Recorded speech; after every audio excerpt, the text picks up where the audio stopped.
So bachcho, let's read the question. The question says the standard enthalpy of combustion at 25 degrees Celsius of hydrogen, cyclohexene and cyclohexane are minus 241, minus 3800 and minus 3920 kilojoule per mole respectively. Calculate heat of hydrogenation of cyclohexene. So यहाँ पे हमारे पास जो standard enthalpy of combustion है वो हमें given है और हमें heat of hydrogenation निकालना है किसके लिए cyclohexene के लिए. So यहाँ पे जो key concept हमें चाहिए that is heat of hydrogenation.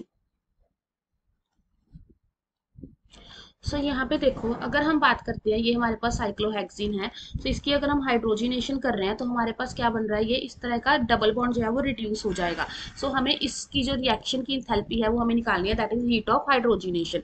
So ये हमारे पास कैसे होती है कि जब हमारे पास इंथैल्पी ऑफ रिएक्शन होती है that is equal to summation of enthalpy of combustion of the reactants minus summation of enthalpy of combustion of product. So ये हमारे पास क्या आ जाएगी, enthalpy of combustion of C6H10 minus summation of, not summation, it's enthalpy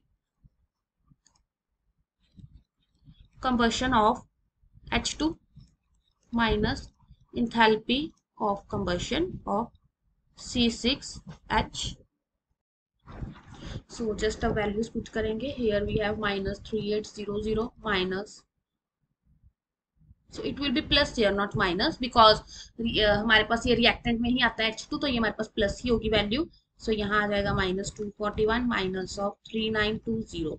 सो इसको जब हम solve करेंगे हमारे पास आ जाएगा माइनस 121 किलो जाउल पर मोल. क्वेश्चन में हमें किलो जाउल में गिवन था, सो हमसे हीट ऑफ हाइड्रोजनेशन पूछा था. Heat of hydrogenation of cyclohexene will be minus 121 kilo joule पर मोल. Hope you find the answer. Best of luck.